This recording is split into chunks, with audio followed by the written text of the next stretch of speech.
Hey everyone, how you doing? Welcome to the channel. Today's video is going to be a little bit different because I'm going to go through a whole bunch of recommendations or applications, if you will, for my 2026 reading plan, and I'm going to decide here and now whether I think they're suitable to go onto that plan or my extended TBR. This one has legs, so make yourself comfortable and let's dive in.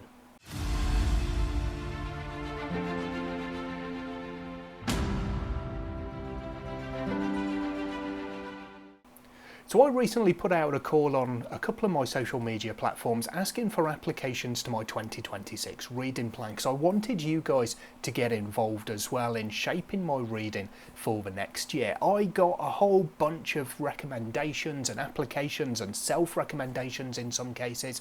Some of them were not for me, some of them I had already read, some of them just were not my taste profile. I could tell straight away from the subgenre or any number of other details on there. So out of the ones that didn't fall into any of those categories, I was left with about 30, I think it's 29 titles that I thought could possibly do something for me and were worth looking at. So today I'm going to go through them all. I'm going to read each synopsis of these 29 books and decide whether it's a yes, no or maybe, whether I think yes, it's one that could definitely fit in my 2026 reading plan, maybe perhaps not the reading plan, but maybe I'll put it on my extended TBR for reading at any point just when I can fit it in, or no if I think it's not something that's going to work for me on closer inspection.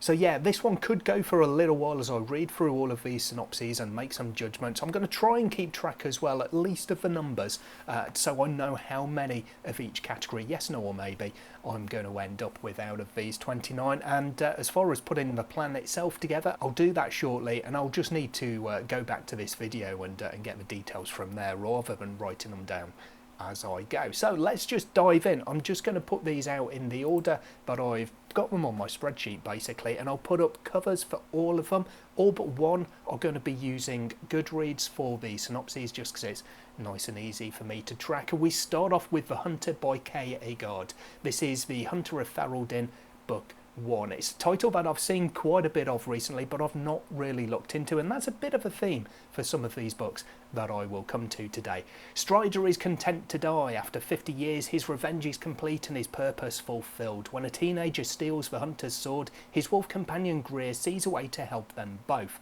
In convincing Strider to escort the girl home safely, there's hope his friend might find the will to keep on living, to keep on fighting. But this is no ordinary job. His young employer is deeply entangled in a dark plot that threatens her and her fiefdom. Strider must employ his magic and battle training to ensure their survival against soldiers and mercenaries out to claim their bounty. Can these unlikely allies find a way to survive, or will their differences and secrets destroy them all? So I quite liked that synopsis. It doesn't give too much away. It is one which sounds like it could work for me. It looks like a bit of a chunky one as well. This one is listed as 624 pages. I'm going to put this one, I'm going to go with my maybe list because I think it's definitely one that I will look at on my extended TBR, and it's on the short list for my 2026 reading plan. I don't know how many I'm going to get that will fit into that plan, but this one is definitely going in the mix. Next up, we have The Eternal Path Trilogy, Book 1, The Raven Scholar by Antonia Hodgson. This one, straight away, I am not sure about. I've got some friends who absolutely adore this book, but it's got a couple of tags or a couple of genres on Goodreads which don't really sit very well with me, including dark academia.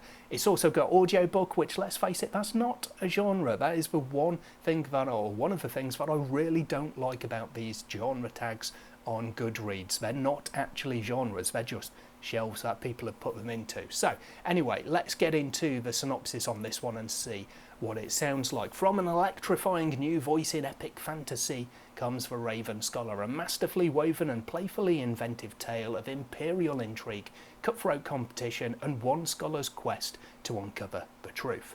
Let us fly now to the Empire of Oran, where after 24 years of peace, Burson the Brusque must end his reign. In the dizzying heat of midsummer, 7 contenders compete to replace him. They are exceptional warriors, thinkers, strategists, the best of the best. Then one of them is murdered. It falls to Nima Kra, the Emperor's brilliant, idiosyncratic high scholar, to find the killer before the trial's end. To do so, she must untangle a web of deadly secrets that stretches back generations, all while competing against 6 warriors with their own dark histories and fierce ambitions. Nima believes she is alone, but we are here to help. All she has to do is let us in. If she succeeds, she will win the throne. If she fails, death awaits her. But we won't let that happen. We are Raven, or we are the Raven, and we are magnificent. That one is kind of interesting, but kind of not, and I don't like the way the synopsis is written, actually. I don't know if that translates across to the actual book, or if the synopsis is written in a different voice, basically, but that one does not appeal to me too much. It does intrigue me, it does interest me a little bit, but I am definitely still heavily on the fence about this one, so I'm just going to put this one in my no column. And let us move on to book 3. This one is House of the Rain King by Will Greatwich. This one's got quite a simple cover. It doesn't really tell me much from there. Similarly, the genre here just says fantasy, so I haven't got a thing to work with, but the synopsis, which says, when the Rain King comes, the floodwaters rise. On the banks of Lake Tohat lies the Rain House Monastery, ancient, sprawling and corrupt. It's also the closest thing to a true home for the young novice Emwart. A bookish child from a family of hard-working fishermen, Emwart wants nothing more than to find a place for himself among the Rain King's worshippers. Then the Rain King arrives in person, and Emwart's world is thrown into chaos. Suddenly, the monastery becomes a death trap as a senile deity wanders the halls, trampling his devotees underfoot. And out beyond the walls, the floodwaters are rising. As Emwart's sisters struggle to warn their people of the oncoming danger, Emwart discovers a conspiracy among his fellow monks to erase the king's true history. With no one else to trust, Emwart forges a fragile alliance with the mercenaries of Sparrow Company, who serve the Rain King while trying to mitigate his destruction. But the Sparrows have their own dark past to reckon with, and secrets Emwart reveals may turn one comrade's blade against another. As the flood reaches its peak, Emwart and the Sparrows will face a terrible decision, for the Rain King is waiting to claim his bride, and if he does not have her, he will leave the land flooded forevermore. It kind of still doesn't tell me a vast amount on there, and I'll be honest, it didn't really suck me in. So this one, I am going to put into the no column, a much easier no on this one. It just, something didn't click there for me, if I'm honest. So let's move straight on. This next one is The Crimson Fire by Abel Montero. It's another one that I've seen quite a bit of, but I haven't really looked too closely at. Let's do that now. Gods walk among men, but the empire they have forged is on the brink of collapse. As whispers of rebellion grow louder, Ensign Andic uncovers a sinister plot that threatens the very foundation of the divine reign. Every discovery pulls him deeper into a dangerous web, forcing him to confront truths that could shatter his unshakable loyalty. On the other side, Eshven, a ruthless rebel with a cunning mind and a thirst for chaos, stokes the flames of dissent. He sows doubt in the hearts of the people, challenging the gods' right to rule and sparking a dangerous game of shadows that could bring down empires. Caught between loyalty and self-discovery, Shadi, a young noblewoman, grapples with the weight of family honour and the desire for independence. With her fiercely devoted bodyguard Darjin by her side, Shadi must investigate, or must navigate even, the treacherous waters of loyalty, love and betrayal, where every choice could be their last. As the destinies intertwine and alliances shift, these four must face the gods themselves, or watch the world they know crumble to ashes.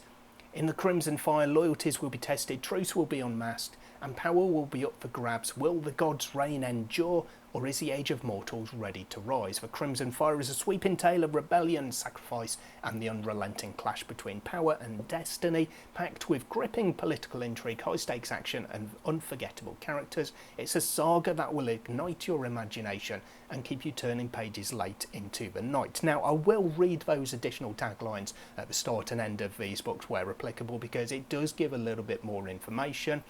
I don't generally go for those myself. I look specifically at the synopsis itself. I want to know what the book is telling me it's about, not what other people are trying to sell the book as. So yeah, this one does sound quite interesting.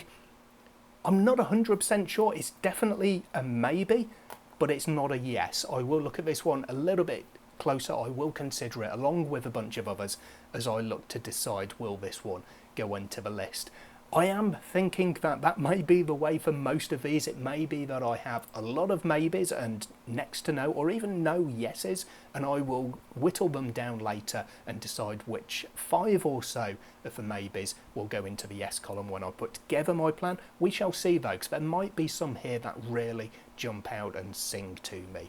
Let's see. I'm certainly hoping that's going to be the case. Next up on the list, I've got Garantia's Guardian by L.M. Douglas. This one, I don't know, the cover kind of intrigues me, it kind of doesn't. It's quite a basic cover, it's quite a almost generic cover, but I do like it at the same time, so I'm a little bit torn on that front. Let's see about what the story itself is about. The devastating gods war that ravaged the other side of the world for centuries is coming to Garantia. Its rulers, Princess Melaine and Criterius the Guardian, stand as sentinels safeguarding their cherished realm. As the Queen's protective mist, the bleak, rolls away after another winter, prophetic dreams haunt Melaine and mysterious strangers converge on their city.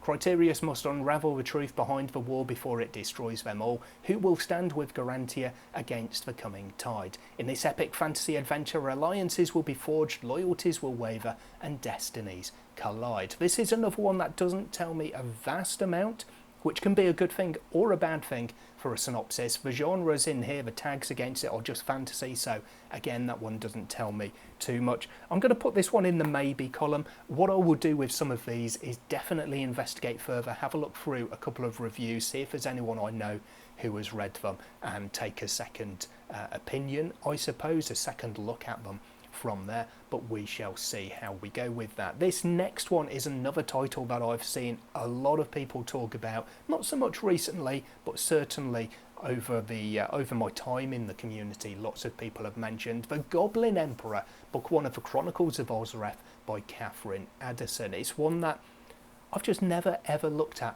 myself, despite seeing it mentioned so many times. It's a lush tale of deadly court intrigue in a modern classic of fantasy by Locus Award winner and Hugo, Nebula and World Fantasy Award finalist Catherine Addison. The youngest half-goblin son of the Emperor has lived his entire life in exile, distant from the imperial court and the deadly intrigue that suffuses it. But when his father and 3 half-brothers in line for the throne are killed in an accident, he has no choice but to take his place as the only surviving rightful heir. Entirely unschooled in the art of court politics, he has no friends, no advisors, and the sure knowledge that whoever assassinated his father and brothers could make an attempt on his life at any moment. Surrounded by sycophants eager to curry favour with the naive new emperor and overwhelmed by the burdens of his new life, he can trust nobody. Amid the swirl of plots to depose him, offers of arranged marriages and the spectre of the unknown conspirators who lurk in the shadows, he must quickly adjust to life as the Goblin Emperor. All the while he is alone and trying to find even a single friend and hoping for the possibility of romance, yet also vigilant against unseen enemies that threaten him lest he lose his throne or his life. I don't know what to make of that one. It's quite a generic fantasy description, fantasy synopsis, I think. I'm not entirely sure whether it sells me. There's a couple of the tags on there which maybe don't work for me, but you can never be sure with these tags. It's got steampunk on there, audiobook, which again is not a genre, people, and young adult and adult, so which is it? Is it young adult? I don't know. That generally doesn't tend to work for me, but I don't know. I'm going to go with no on this one. I'm just not convinced on it. It's one that I might come back to at another time, but for the moment I'm going to go with a no and move on to The Doll Makers by Lynn Buchanan. This one, if I remember rightly, is a standalone. Yes, it is indeed. The first few words will confirm that. So let's get to it. In this dark and enchanting standalone fantasy from debut author Lynn Buchanan, discover a world centered around destructive, all-consuming monsters, the magical dolls designed to fight this force, and the artisans tasked with creating demon-slaying dolls. That sounds interesting.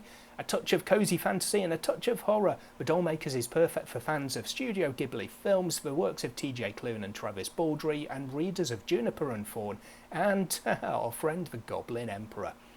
In a country called One, doll makers are vital members of the community. An artisan's doll is the height of society's accomplishments, while a guard's doll is the only thing standing between the people of One and the vicious cobbled monstrosities that will tear apart any structure, living or dead, inanimate or otherwise, to add to their hoard. Apprentice Sheen of Pearl is a brilliant doll maker. With her clever doll, she intends to outsmart and destroy the Shod once and for all, a destiny she's worked her whole life toward accomplishing. But when the time comes for her dolls to be licensed, she's told her work is too beautiful and delicate to fight, a statement that wounds and infuriates her. The Shod killed everyone she loved. How could her fate be anything but fighting then? In an attempt to help her see a new path for herself, Sheen's mentor sends her on a journey to the remote village called Webb, urging her to glean some wisdom from Ikisa, a reclusive and well-respected god doll maker. But Sheen has another if she can convince the village of Webb or her talents. The Licenser Guild will have to consider and grant her guard's license. I don't know if there was something missing there or if my mind was just not reading it, but Sheen has another if she can convince the village of Webb of her talents. The Licenser Guild will have to reconsider and grant her guard's license. Yeah, I think there's maybe a word missing there. And what better way to convince them than challenging Akisa and instating herself as the official doll maker of Webb. Once she's done that, proving her doll's worth in the fight against the Shod will be simple. As simple, that is, as calling the Shod to Webb. I'm really not sold on this one. I'm not sure that it's going to be one for me. I am going to put this one in the no column, which is leading 4-3 at the moment over the maybes. It sounds interesting, it sounds like it could be quite a clever, quite a cool title, but I just don't think it's the sort of title that generally would tend to work for me. This next one is another one of those that I've seen quite a lot in the years since it came out. It is The Unbroken, Book 1 of Magic of the Lost by C.L. Clarke. This one says, Terrain is a soldier, stolen as a child and raised to kill and die for the Empire. Her only loyalty is to her fellow conscripts, but now her company has been sent back to her homeland to stop a rebellion, and the ties of blood may be stronger than she thought. Luca needs a turncoat, someone desperate enough to tiptoe the bayonet's edge between treason and orders, someone who can sway the rebels toward peace, while Luca focuses on what really matters, getting her uncle off the throne. Through assassinations and massacres in bedrooms and war rooms, Terrain and Luca will haggle over the price of a nation, but some things aren't for sale. That one does sound quite interesting without really telling me too much, which I've already said could be a good thing or a bad thing for a synopsis. The tags don't really tell me much either. One of them says it's fiction, which is always a good place for a novel to start out, I guess. I am going to put this one on the maybe list because it does intrigue me, but I'd like to know a bit more about it and see how it fares against all the other titles that I'm going to look at as well. The next one of those is The Everlasting by Alex E. Harrow. That's a name that I know from Starling House, which I also haven't read. I don't know anything about that one, much the same as I don't know anything about this one. It's a moving and genre-defying quest about the lady knight whose legend built a nation and the cowardly historian sent back through time to make sure she plays her part, even if it breaks his heart. That does not appeal to me whatsoever. Let's see if the rest of the synopsis can turn it around though. Sir Una Everlasting was Dominion's greatest hero, the orphaned girl who became a knight, who died for Queen and country. Her legend lives on in songs and stories, in children's books and recruiting posters, but her life as it truly happened has been forgotten. Centuries later, Owen Mallory, failed soldier, struggling scholar, falls in love with the tale of Una Everlasting. Her story takes him to war, to the archives, and then to the past itself. Una and Owen are tangled together in time, bound to retell the same story over and over again, no matter what it costs. But that story always ends the same way. If they want to rewrite Una's legend, if they want to tell a different story, they'll have to rewrite history itself. I don't generally get on with time travel. I don't know whether this is a kind of a modern setting for the side of it that contains what's his name, Owen Mallory there, or a historian, but it's not one that tends to work well for me, and I'm going to give this one a miss, largely based on that, to say that no, the rest of the synopsis did not win it around for me. It's quite a short one. This one's listed at 320. When I was getting all of these pages together, I did notice there were quite some chonkers on there, which is great for me as a fantasy reader, but maybe not so great for my overall TBR. This next one is one of those chonkers. It's at around 620 pages. It's the Dryad's Crown, book one of the Tales from the Ephra-Oozle. No idea if I got that one right, and it's by David Hopkins. Now, I do not like the cover of this one. It's one that I admit I've overlooked in the past because the cover does nothing for me whatsoever. It's just too light. It's difficult to distinguish much on there because it's basically white with quite light text on it, and doesn't do anything for me. Does the synopsis, however, do anything for me? Let's find out. 4 titans sleep beneath the earth. Only one fae can keep them from waking. Silbury is an orphaned wood nymph taken from her forest home and raised in the corrupt city of Penderyn. The fae child grows up unaware of who she is, what she can do, and the calling of her kind. Under the control of a cruel guildmaster, Silbury is trained as an assassin. As an adult, she escapes her violent past to start a new life and a family, but a tragic death brings her back to the familiar cobbled streets to seek revenge. This dark path leads Silbury to uncover an even darker, an ancient evil will wake the titans, and I think again there's something missing there. It and is capitalised, so it looks like there's the end of a sentence missing here. This dark path leads Silbury to uncover an even darker something. An ancient evil will wake the titans and break the world. Silbury must travel with her daughter across a war-torn land to defeat that evil. What begins as a fairy tale transforms into a multi-generational epic fantasy about love and loss, and a woman with a strange connection to nature. The Dryad's Crown is an emotional coming-of-age fantasy debut, the first volume in a gritty saga set in the immersive world of Ephra-Oozle, or however I should be pronouncing that. I'm not sure again on this one. There are definitely some interesting things. I'm not sure about the coming of age, which often does tend to link with that kind of younger adult, but doesn't always do so. That's not a trap to fall into. The fairy tale bit again, I'm not entirely sure about, but those middle few paragraphs of the synopsis do kind of intrigue me, so I'm going to put this one in my maybe column. So we are equally split between those at the moment. Now this next one isn't on Goodreads as yet, so I've had to find this one somewhere else. Thank you to the author for providing me an actual link for it. This one is The Curse of Dragontail Island, Trusty Jack and the Salty Scoundrels by Jonathan Nevere. A once legendary pirate and his loyal crew out to retake the high seas. Captain James R. Hawke, aka Trusty Jack, and his salty scoundrels do-gooder buccaneers, leaving a trail of merry mayhem in their wake. Their credo: ignore the corrupt lords of the Jewel Island's greedy governor and sail the tropical seas in search of treasure, freedom and adventure.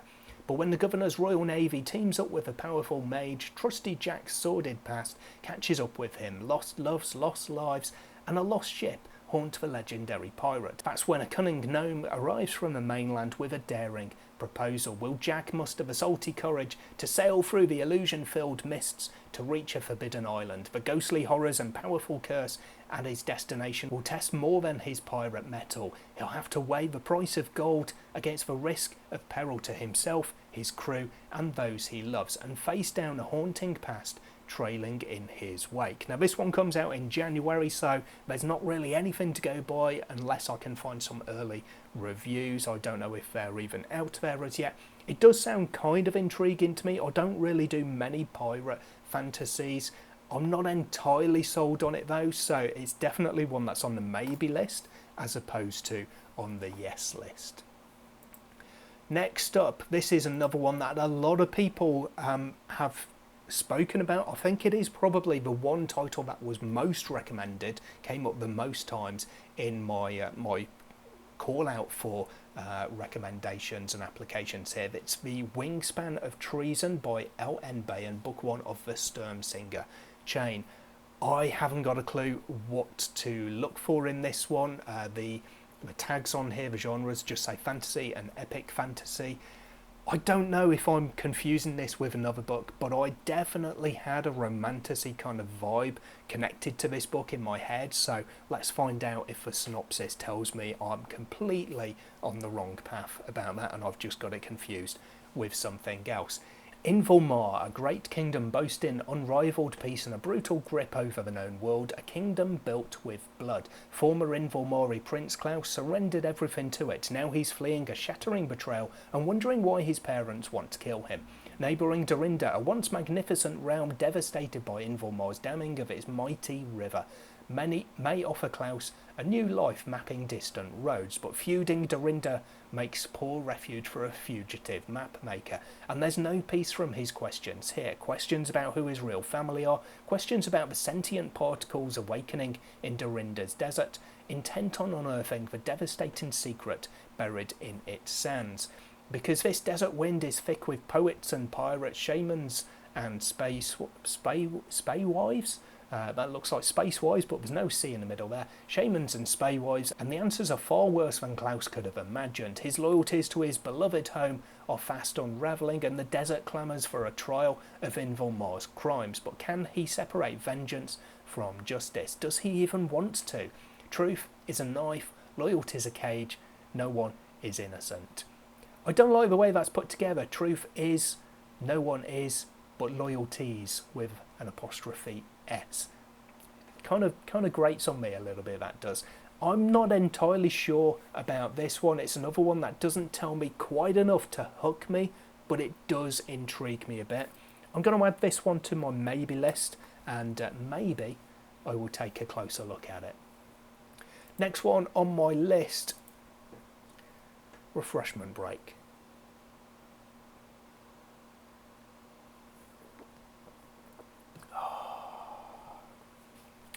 Alrighty, let's get back into it. Next on my list, I have never read any Andy Peliquin. Will this one be the first? It's book 1 in the Silent Champions, and it's called Shields in Shadow. Burdened with legend, hardened by battle scars, hell-bent on bloody revenge.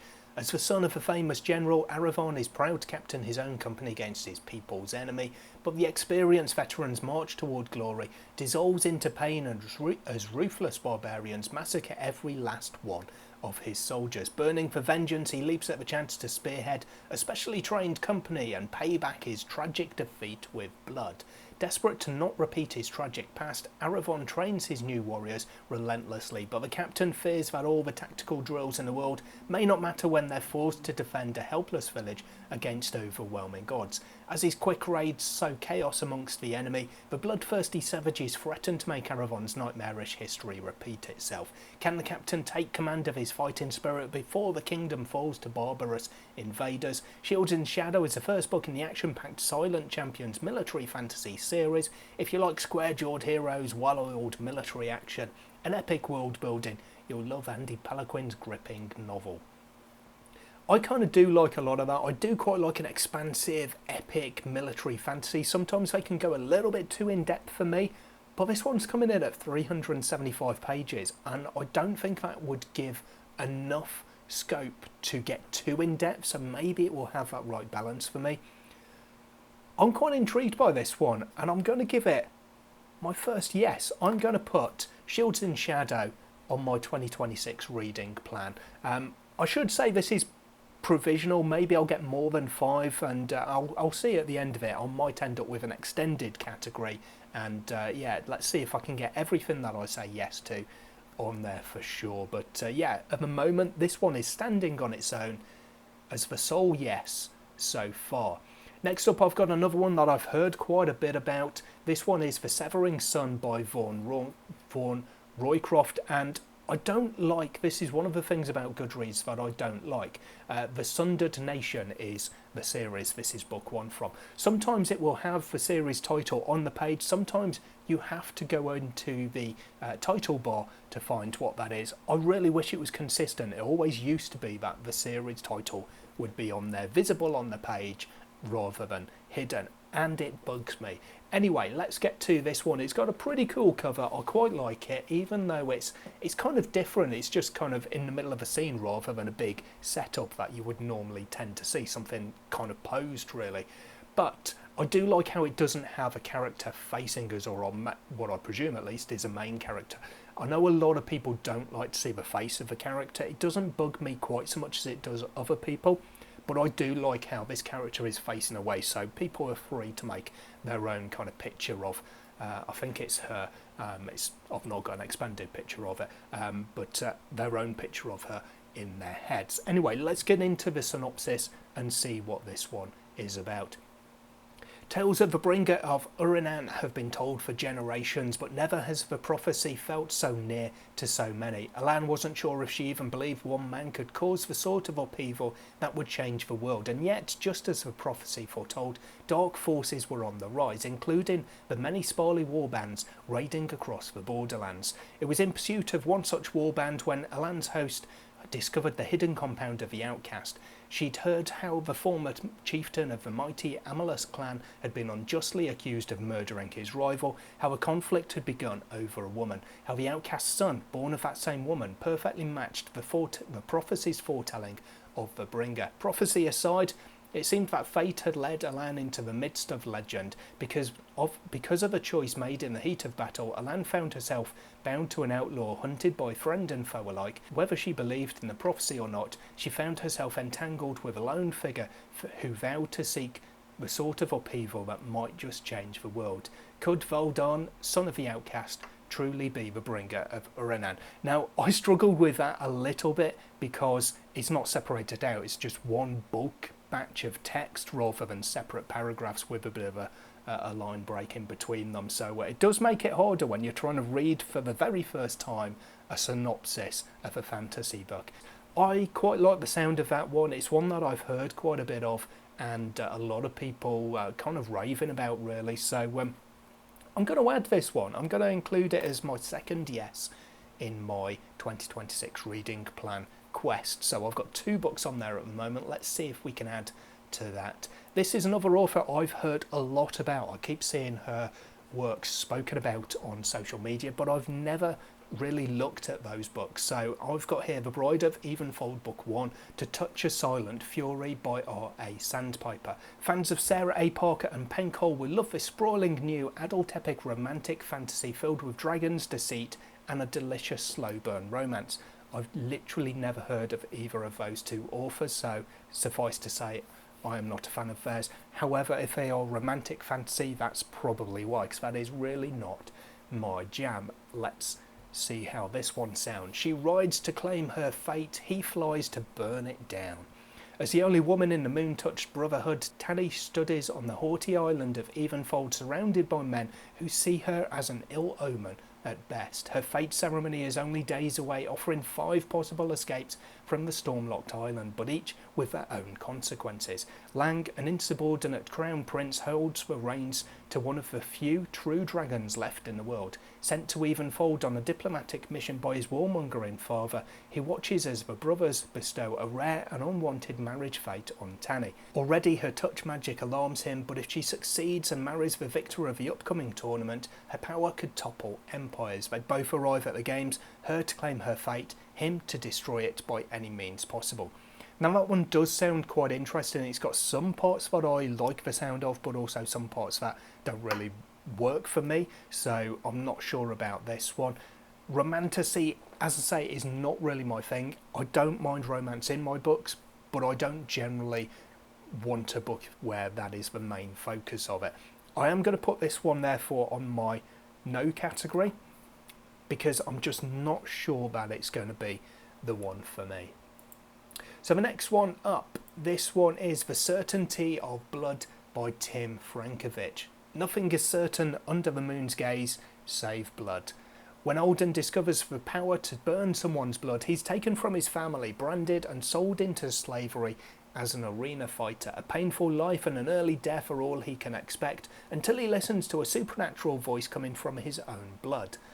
Taking her advice, he uses the power to become the greatest arena fighter of the age, fighting year after year with one goal in mind. If he can purchase his own freedom, maybe a normal life with the woman he loves is possible. And now he needs to win only one more fight against the rebel leader who people are calling the Chosen One. From the grueling training grounds where boys learn to kill to the luxuries of the sinister Hawk King's palace, Alden's whole life has led inexorably to this one day, this one fight. The king holds everything Alden cares about. All he has to do is kill this final opponent. But love and friendship demand a different outcome. The choice is not as easy as it first appeared.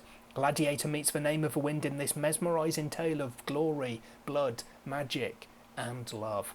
I'm not sure about this one. I did think from the cover that it looked like it was going to be a gladiator type story. You've then got obviously the talk of the arena in the first few lines there.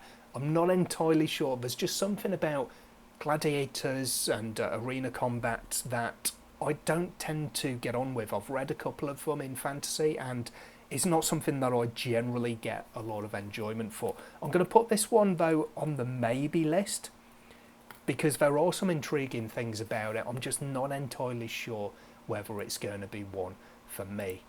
This next one is The Air of Night by Helen Lowe. This is book 1 of The Wall of Night, and this one has got a very short synopsis, so we're going to see whether that is a good or a bad thing for me in just a moment. It's a richly told tale of strange magic, dark treachery and conflicting loyalties set in a well-realised world, says Robin Hobb.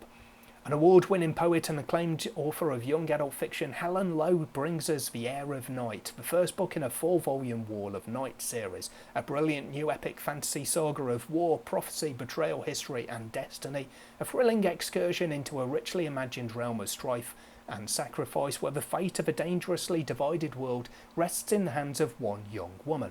The Air of Night is a classic fantasy in the making, sure to stand alongside the much beloved works of J.R.R. Tolkien, Robert McKinley and Guy Gabriel Kay.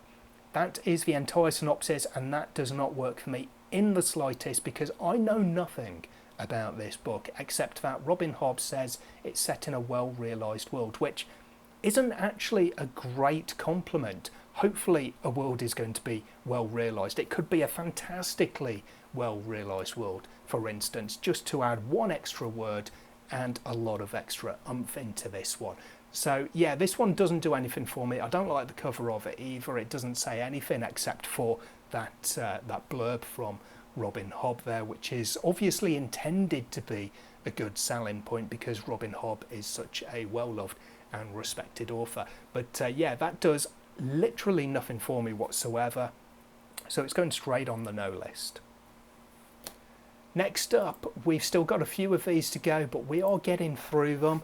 We've got next The Path of the Warrior, or just Path of the Warrior by Melissa Stone. Now, first of all, this is another one where I do not like the cover. I don't know yet whether this is fantasy or sci-fi or science fantasy maybe, but the clothing of this character says science fiction to me rather than fantasy, but it's the pose that I don't like. It looks like someone who is holding a putter about to sink a ball on the 18th hole, so it doesn't really do anything for me there. Let's see if the synopsis does any better though. Ashrin Chimakin is a fugitive recovery agent tasked with helping the crew of a Shrike in their pursuit of the rogue cult of Atraxia. When something goes horribly wrong during an infiltration attempt on the cult's compound, Ashrin and her crew find themselves on a strange new world. Worse yet, the cultists made their way to this new world as well. Science fiction then. Told that the capture of the cultists will lead them back home, the simple task becomes much harder when Ashrin and the crew discovers the cultists have allied themselves with the Dark Riders, people who will stop at nothing to gain control over their world. And making matters worse, the cultists have gained mysterious, dangerous magic powers. Or, you know, science fantasy. Ashrin forges alliance with the Dragon Lords in the Force in opposition to the Dark Riders in hopes of stopping both the cultists and the Dark Riders once and for all. As she fights, she finds herself getting closer to uncovering the mystery behind the black sword that appears when she's in dire need, and if it will affect her desire to return home.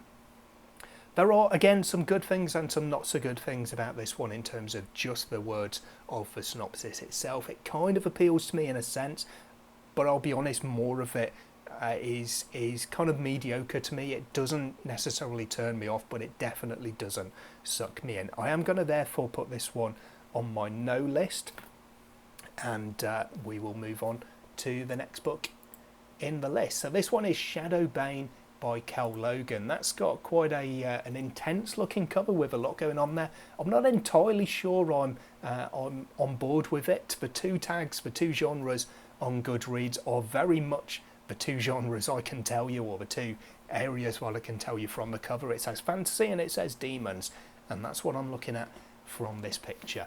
One womb, one soul, two fates, one will rise, one will fall. Shura and Jin are the last of a divine bloodline, operating at the bloodiest fringes of society, where they wield might and magic against the demons they are sworn to destroy. For Shura, it's the only way to restore her honour to her lineage and claim her rightful place in the world. For Jin, it's a matter of begrudging duty and escaping the influence of the three kings vying for control of the continent. In their pursuit of the sadistic cult behind the demon's resurgence, the twins find themselves hunted by an ancient demon harbouring a blood vendetta, and are forced to set aside past grudges and seek the king's alliance. When Shura discovers a chilling prophecy, she fears that even her newfound allies may not be enough to stem the rising tide of shadow. Even the palest chance of victory will come at a brutal price, but the prophecy never foretold whose fate would settle the debt, Shura's or her brothers. That one's quite interesting. Again, it doesn't give too much away. I'm not sure about the demons part. That could be okay for me, or it could be a bit of a no for me. I'm going to put this one on the maybe list. I was considering the yes list because it does sound interesting, but yeah, there's just a couple of things on there that I'm not entirely sure about, so we will give it further consideration at a later date.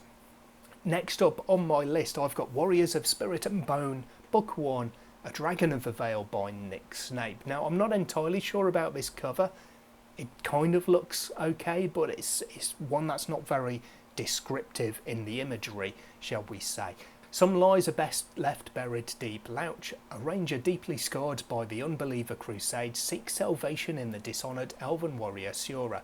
Together they are thrust into a new conflict when a powerful enemy crashes into a Meister's alchemical experiment, setting off a wave of fear and magic that ripples through the realm.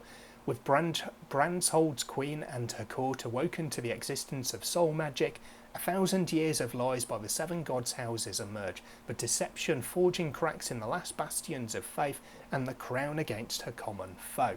And amid the whispers of an ancient evil's return, Louch and Shura are left to face the power of their enemy alone, only for a larger threat to rise from the forest's depths.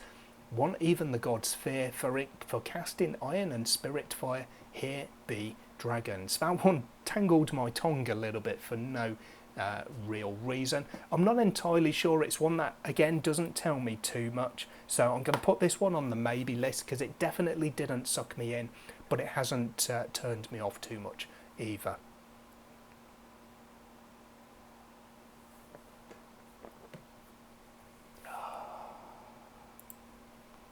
Refreshment's done.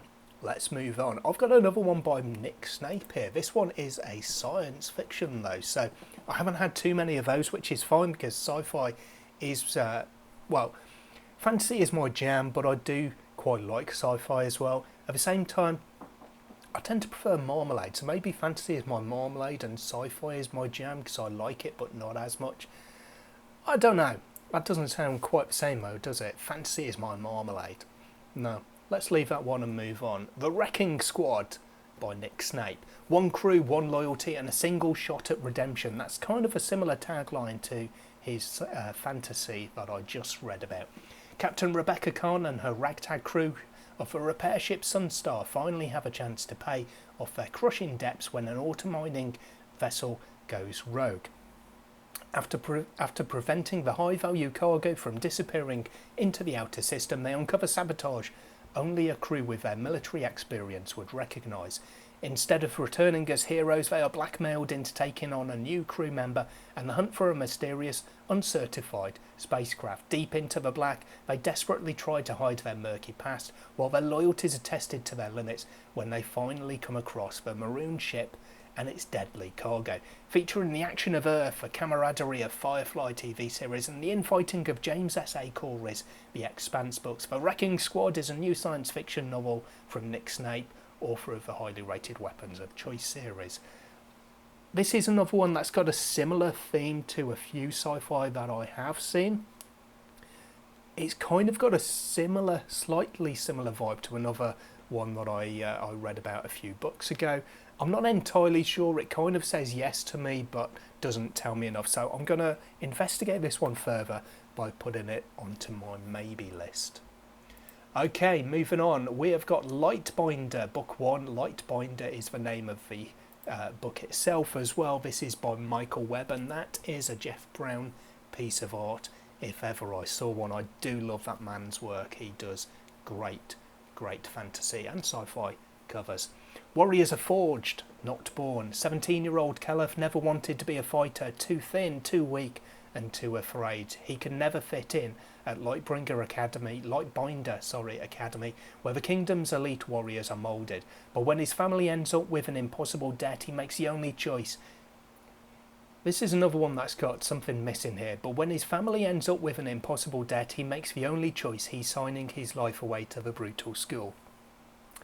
He makes the only choice he can by signing his life away, I presume is what the intent is there. But who am I but a lowly proofreader? Thrown into the demanding world of deadly trials, arrogant rivals and impossible expectations, he's outmatched at every turn. The only thing that can save him is whispers of a long-lost magic. As Caliph struggles to stay alive, a threat to the academy itself grows. Initiates are dying and trust grows fleeting. The line between ally and enemy blurs as a clash looms. Can Caliph overcome his weakness to save his family and friends while everyone else wants him dead? Lightbinder is book 1 of a new young adult fantasy epic that will immerse you into a dangerous world of elite warrior training. With rich characters and a driving plot, this easy-to-read series will keep you on the edge of your seat. It won't, however, keep me on the edge of my seat. I did pick up a couple of things in that synopsis that don't generally tend to work for me, and they are highlighted in that little bit at the bottom there. A young adult fantasy, and it's elite warrior training. It's kind of a school setting, essentially, whether it's magic school or warrior school. I don't know, they haven't been good to me lately, so I'm going to put this one on my no list and move swiftly on. Now this is another title that I've seen spoken about a lot, raved about quite a lot as well, so I am definitely interested in checking out Sordanian by L.L. Stevens, book 1 of the Triumphary Revelations. Darillion is bound to the real, a quasi-living artifact that spans continents and empowers a privileged few to reap the riches of an entire civilization. The problem is, decades after seizing control of the remaining god machines, those privileged few aren't willing to give up their power, even if it means imprisoning and destroying the human bloodline to which the real is tethered. To reawaken the real and save their world, its ruler Mark Frederick, don't like that name, must find a way to win over Darillion Sordanian, the last scion of the divine house that once controlled the real. Unfortunately, Darillion hates him and his family and everything. So I'm not entirely sure about that one, having read the synopsis for literally the first time. This is the first time that I've actually looked closer than the cover at this book, this opening book of the series. It does intrigue me, but it doesn't tell me enough, so I'm going to put this one into my maybe list. I'll take another look at it. I'll maybe read it as part of my extended TBR, but certainly at this point in time, it's not making it onto my 2026 reading plan. Talking of books that I've seen a lot of people mention and a lot of people rave about, this is one that I've specifically avoided because it's not something that's normally my cup of tea. It's historical fiction, and well, I've read about one of those and enjoyed it, so maybe I can now take a look at the Gale Song Trilogy, Book 1, The Children of Gods and Fighting Men by Shauna Lawnless. Shauna Lawnless, does she not have a front garden? Shauna Lawless. The first in a gripping new historical fantasy series that intertwines Irish mythology with real-life history, The Children of Gods and Fighting Men is the thrilling debut novel by Shauna Lawless. They think they've killed the last of us. 981 AD, the Viking king of Dublin is dead. His young widow Gormflaith has ambitions for her son and herself, But Ireland is a dangerous place and kings tend not to stay kings for long. Cornflake also has a secret. She is one of the Fomorians, an immortal race who can do fire magic. She has kept her powers hidden at all costs, for there are other immortals in this world like Tuatha De Danann, a race of warriors who are sworn to kill Fomorians. Fodla is one of the Tuatha De Danann, with a gift of healing. Her kind dwell hidden in a fortress, forbidden to live amongst the mortals. Fodla agrees to help her kin by going to spy on Brian Boru, a powerful man who aims to be the High King of Ireland. She finds a land on the brink of war, a war she is desperate to stop. However, preventing the loss of mortal lives is not easy with Ireland in turmoil and the Fomorians now on the rise. Now that one does sound interesting. As I say, historical fiction or historical fantasy, I would probably say, because it does have those fantasy elements despite a historical real world setting. It's not something that I've really dipped my toe into, but I have had a little bit of success. And indeed, historical fantasy, I did proofread The Judas Blossom by Stephen Aryan and quite enjoy that one. So I don't know, maybe I could enjoy this one. I've heard really good things. I think there is a tag actually, there we go, for audiobook here, and I really do like a good Scottish or Irish narrator reading fantasy, so that's what I would expect here, because you cannot surely have a title like this without an Irish narrator. So I might give that one a check. I might have a look at the audiobook before making a final choice, but that could be one of the books for my 2026 reading plan. I'm going to put it on maybe for the moment, and we'll see where we go. I've got, I think, 5 titles left. I'm nearly at the end of this epic. We're going in with Riven Earth by Zama Arma, book 1 of the Book of Astia. I don't like this cover, I have to say. It's one that I don't know where to look with it. It just, something about it doesn't work for me. The world has stopped turning, burned by a blazing sun, thrust into eternal winter. Life survives only in the sunset forest. For untold millennia, mankind lives subservient to the Dryads, forced into worship of the Earth Mother Astia. Then one man ventured into the scorched desert and returned with the secret of fire. His rebellion brought the Dryad Empire to ash. In its place he founded the kingdom of Heartsong. 12 years later the new king is missing. The earth trembles, famine ravages the land even, and a mysterious illness creeps through the capital. Very different words, even though they sound quite similar. Do mind your tongue there. Plots of treason and revenge abound, but as the mistakes of the past bear fruit, men will reap what they have sown. Now open the Book of Astia and learn what has been forgotten. Riven Earth is the story of a king who has lost his nerve, of his advisor tempted by the throne, of a political plotting revolt, and of a dying soldier who finds new reasons to live. It's a character-focused epic fantasy adventure, perfect for fans of Brandon Sanderson's Stormlight Archive and Joe Abercrombie's First Law. I'm not entirely sure about this one. I don't think I'm sold. Again, looking at that cover, every time I see it, something just kind of forces my eyes away. It just doesn't work for me. The synopsis didn't do anything to change that too drastically, so I'm going to say no to this one in terms of this little experiment. So alrighty, quick interruption there, but moving on, I've got another one of these, a book that I've seen a lot but not really looked into too much. This one is Drowned Kingdom, book 1 of The Drowned Kingdom by P.L. Stewart. Once second prince of the mightiest kingdom in the known world, Othrun now leads the last survivors of his exiled people into an uncertain future far across the shimmering sea from their ancestral home, now lost beneath the waves. That's a sentence. With his single god binding his knights to chivalric oaths, intent on wiping out idolatry and pagan worship, they will have to carve out a new kingdom on this mysterious continent, a continent that has for centuries been ravaged, there's that word again, by warlords competing for supremacy and mages channeling the mystic powers of the elements and unite the continent under godly rule. There are 2 sentences in that big paragraph there, and that is a little bit too much of a mouthful for me.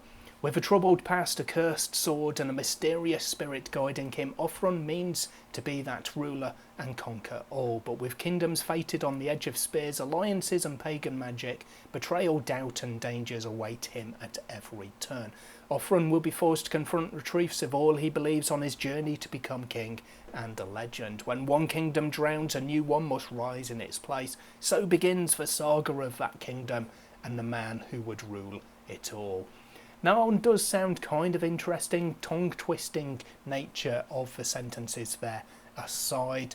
I will look at this one a little bit closer, but it's not going to be a yes. It will, however, be a maybe. Perhaps it will go onto my reading plan. Now, this next one is one which I ummed and ahed. I wasn't sure whether I was going to include it or not in this video, because I've read the first chapter of it as part of my SPFBO 7 first chapter reads. I read through the first chapter of all of the finalists, bar one which I had already read previously. It didn't turn me off, but it didn't suck me in that much either. I'm really not sure on this. Let's have a look to see if this is the time. The Legacy of the Brightwash, Book 1 of Tainted Dominion by Crystal Matar. Follow the law and you'll stay safe. But what if the law is wrong? Tashue's faith in the law is beginning to crack. 3 years ago, he stood by when the authority condemned Jason to the brutality of a rift for non-compliance. When Tashue's son refused to register as tainted, the laws had to be upheld. He'd never doubted his job as a regulation officer before, but 3 years of watching his son wither away can break down even the strongest convictions. Then a dead girl washed up onto the bank of the Brightwash, tattooed and mutilated. Where had she come from? Who would tattoo a child? Was it the same person who killed her? Why was he the only one who cared? Will Tashue be able to stand against everything he thought he believed in to get the answers he's looking for? So that one doesn't actually tell me too much. The cover is one of those things that really turns me off as well. It just doesn't work for me. I don't know. I've had so many people absolutely love this book. People who I normally have a good vibe about their recommendations. So I'm going to put this one onto my maybe list. I'll take it under consideration. Maybe this will be the year that I will read it. If not, I don't know. Maybe I will give up looking at it. I say give up looking at it. I don't generally look at it, but I'm considering it right at the moment. So yeah, I'll kind of put off that decision for now. It'll be a yes or a no, but for the moment it's just a maybe. 2 left to go on the list. The first of those 2 is Crimson Empire Book 1 by Alex Marshall. This is A Crown for Cold Silver. 5 villains, 1 legendary general, a final quest for vengeance. 20 years ago, feared General Cobalt Zosia led her 5 villainous captains and a mercenary army into battle, wrestling monsters and toppling an empire. When there were no more titles to win and no more worlds to conquer, she retired and gave up her legend to history. Now the peace she carved for herself has been shattered by the unprovoked slaughter of her village. Seeking bloody vengeance, Zosia heads for battle once more, but to find justice she must confront grudge-bearing enemies, once loyal allies, and an unknown army that marches under a familiar banner. That one doesn't tell me too much, but I don't know, something about it does sound quite interesting to me, I will be honest. And I think as well, from memory, I'm trying to remember who this one was recommended by, but I do seem to remember it was quite a high recommendation. So yeah, it does intrigue me enough. I'm going to put it on my maybe list, and I will see whether it is going to move on from there. Okay, we're into the last one. This is Lord of a Shattered Land by Howard Andrew Jones, Book 1 of the Chronicles of Hanavar.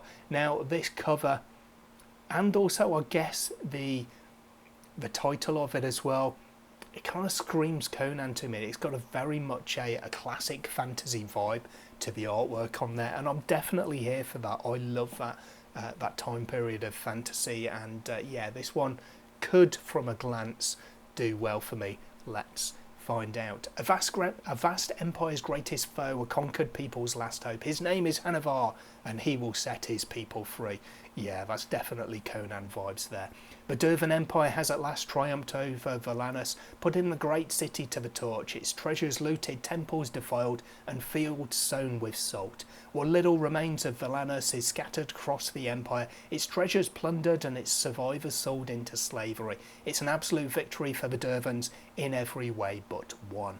Hanavar, last and greatest general of Valanus, still lives. He now travels the length of the Dervan Empire that has conquered his homeland, driven by a singular purpose, to find what remains of his people who were carried away into slavery across the empire, and free them from subjugation by any means necessary. Against the might of a vast empire, he had only an aging sword arm, a lifetime of hard-won wisdom, and the greatest military mind in the world, set upon a single goal. No matter what the Empire musters against him, no matter what man or monster stands in his way, from the Empire's festering capital to its furthest outposts, Hanavar would find his people, every last one of them, and he would set them free. Yeah, I like that one. There's a couple of tags here as well, which I don't see too often, but I quite like actually.